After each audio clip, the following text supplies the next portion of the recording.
फरीदाबाद मां की ख़बर ॾियूं। ॻोठ फैज़ मोहम्मद चांडियो में बाहि मुतासिरनि लाइ इमदादी सरगर्मियूं शुरू न थी सघियूं आहिनि। 3 ॾींहं गुज़री वञण बावजूदि बाहि मुतासिर खुलियल आसमान हेठि वेठल आहिनि। सिनासी नवां खे अहम ख़बर ॾियूं पिया। फरीदाबाद में ॻोठ फैज़ मोहम्मद चांडियो में बाहि मुतासिरनि लाइ इमदादी सरगर्मियूं शुरू न थी सघियूं। 3 ॾींहं गुज़री वञण जे बावजूदि बि बाहि मुतासिर खुलियल आसमान हेठि बेयारो मददगार वेठल आहिनि।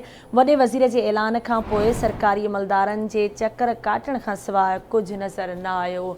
अवां खे अहम ख़बर ॾियूं पिया। फरीदाबाद मां जिते ॻोठ फैज़ मोहम्मद चांडियो में बाहि मुतासिरनि लाइ इमदादी सरगर्मियूं शुरू न थी सघियूं। 3 ॾींहं गुज़री वञण बावजूदि बाहि मुतासिर खुलियल आसमान हेठि बेयारो मददगार वेठल आहिनि।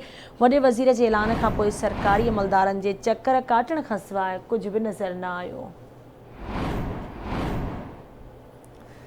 फरीदाबाद जे इलाइक़े ॻोठ फैज़ मोहम्मद चांडियो में बाहि मुतासिरनि लाइ इमदादी सरगर्मियूं शुरू न थी सघियूं आहिनि। 3 ॾींहं गुज़रण बावजूदि बाहि मुतासिरनि जी कंहिं बि सार न लधी आहे। तव्हांखे ॿुधाईंदा हलूं, वॾे वज़ीर जे ऐलान खां पोइ सरकारी अमलदार चकर काटण खां सवाइ कुझु बि नज़र न आयो।